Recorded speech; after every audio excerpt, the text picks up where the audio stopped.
everyone, welcome back to my channel. Today in this video, we will explore UPI transaction fraud detection. हम logistic regression implement करेंगे UPI transaction fraud data पे. So let's dive in. सबसे पहले will import all the necessary libraries like pandas, numpy, scikit-learn. scikit-learn से हम model selection tools, logistic regression, evaluation tools, evaluation metrics जैसे classification report, ROC, AUC curve और standard scaler and of course mode for handling class imbalance, ये सारे हम libraries install करेंगे. Next is will load the data. तो हमारा data ये है UPI ट्रांजैक्शन, ये कैगल का डेटा है. तो आप वहाँ से डेटा सेट डाउनलोड कर सकते हो कैगल से. तो सबसे पहले हम डेटा को लोड करेंगे अपने डेटा फ्रेम में. अब हम फिर डेटा को एक्सप्लोर करेंगे. सबसे पहले यहाँ पे आप अगर डेटा देखो तो इसका जो कॉलम्स है वो है transaction ID, time stamp, transaction type, merchant category, amount, transaction status, sender age, receiver age, sender state, all these. And जो हमारा यहाँ पे वाई होगा वो होगा फ्रॉड फ्लैग और एक्स बाकी सारा होगा. तो हम इस डेटा को एक्सप्लोर करेंगे. यहाँ फ्रॉड फ्लैग बताता है कि ट्रांजैक्शन जेन्युइन है या फ्रॉड है. क्लास इम्बैलेंस देखने के लिए नॉर्मलाइज करके आप डिस्ट्रीब्यूशन भी देख सकते हो. ये डेटा का इन्फो है, यहाँ पे आप देखो ये डेटा का इन्फो है. टोटल 17 कॉलम्स है हमारे पास, जिसमें हमारा कुछ एंड है, कुछ ऑब्जेक्ट है. अगर हम इसका वैल्यू काउंट देखें फ्रॉड फ्लैग का, तो ये हाईली इम्बैलेंस डेटा सेट है. यहाँ पे 0 और 1 का आप डिफरेंस देख सकते हो. ये हाईली इम्बैलेंस्ड डेटा सेट है. आप इसको अगर ये देखो 99% आपका 0 है और 0.001% या 0.002 अगर हम इसको राउंड ऑफ करें तो हमारा 1 है. तो ये हाईली इम्बैलेंस क्लास है. इसके बाद हम जितने भी कैटेगोरिकल वेरिएबल्स हैं उसको न्यूमेरिकल में कन्वर्ट करते हैं. हम जब भी लॉजिस्टिक रिग्रेशन या कोई भी एल्गोरिदम लगाते हैं तो वो कैटेगोरिकल वेरिएबल्स को नहीं लेता. इसके लिए हमें उसे न्यूमेरिकल में कन्वर्ट करना होता है. उसके लिए अब बहुत सारा है प्रोसेस जिसके थ्रू कर सकते हो. यहाँ पे हम लेबल इनकोडिंग करेंगे. हम डेटा सेट को न्यूमेरिक फॉर्म में कन्वर्ट करेंगे. अगर आप ये सारे हमारे कैटेगोरिकल कॉलम्स हैं, जब हम इन्हें लेबल इनकोडिंग करेंगे तो ये कन्वर्ट हो जाएगा. जैसे 1 2 0 1 ऐसे ये कन्वर्ट हो जाता है. इसके बाद जब आप कैटेगोरिकल कॉलम्स को कन्वर्ट कर लेते हो, फिर हम करते हैं फीचर सिलेक्शन. कौन कौन से फीचर्स यूज़फुल हैं, कौन कौन से फीचर्स यूज़फुल नहीं हैं, उसके बेसिस पे आप फीचर सिलेक्शन करोगे.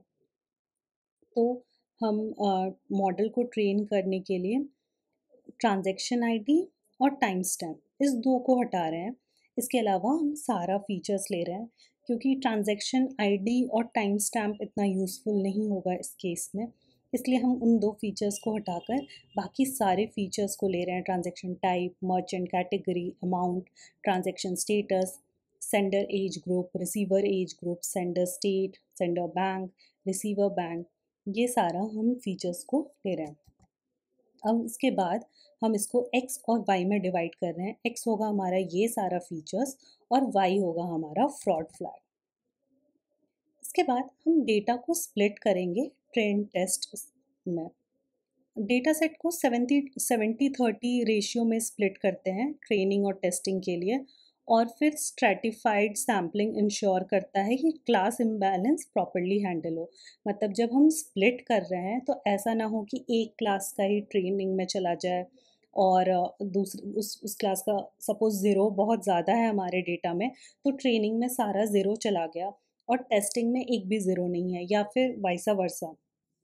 मतलब ट्रेनिंग में बहुत सारा 1 गया पर टेस्ट में नहीं है, मत तो हम इससे प्रॉपरली हम टेस्ट नहीं कर पाएंगे, क्लास इम्बैलेंस प्रॉपरली हैंडल नहीं हो पाएगा। इसीलिए जब हम डिवाइड करेंगे तो वहाँ पे हम क्लास इम्बैलेंस को प्रॉपरली हैंडल करेंगे स्ट्रेटिफाई के से। इसके बाद हम न्यूमेरिकल फीचर्स को स्केल करेंगे। हमें जो हमारा न्यूमेरिकल फीचर्स होता है उसका रेंज बहुत बार बहुत डिफरेंट होता है, तो उसके लिए हम उसको स्टैंडर्डाइज करते हैं। उसको स्टैंडर्ड स्केलर से हम स्टैंडर्डाइज करेंगे। जो भी हम यहाँ पे अमाउंट और आवर्स ऑफ डे दो हमारा न्यूमेरिकल कॉलम है, तो हम इन दोनों को स्टैंडर्डाइज करेंगे। इसके बाद हम मॉडल को ट्रेनिंग करेंगे। तो मॉडल, क्योंकि हमारा मॉडल इम्बैलेंस है, तो हम इसमें स्मूथ यूज़ कर रहे हैं क्लास इम्बैलेंस को हैंडल करने के लिए। तो हम एक पाइपलाइन रेडी करेंगे जिसमें scaling, over sampling with smooth और logistic regression with balance class weight, ये हम तीनों ले रहे हैं।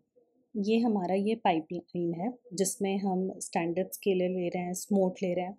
स्मूथ हैंडल करेगा क्लास इम्बैलेंस को, और हमारा क्लासिफायर जो है वो है logistic regression.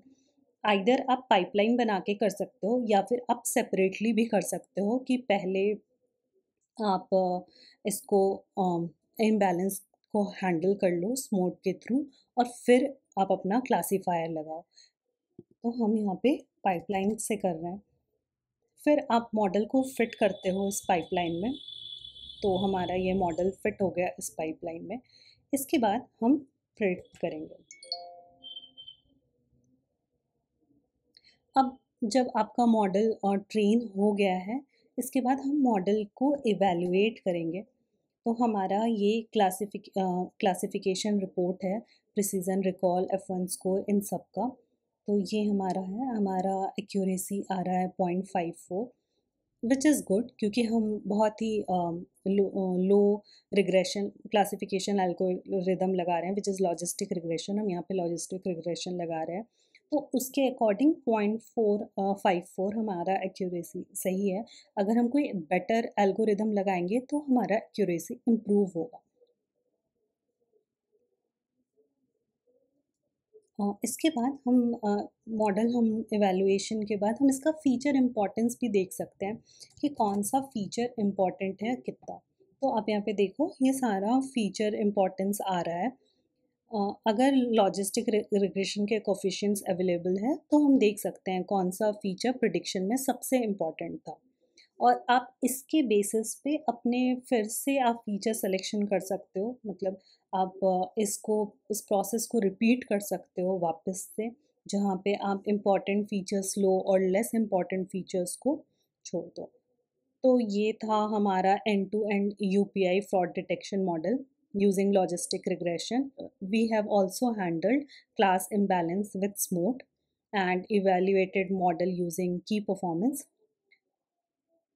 Thank you so much for watching. If you have any question or suggestion, do let me know in the comment section.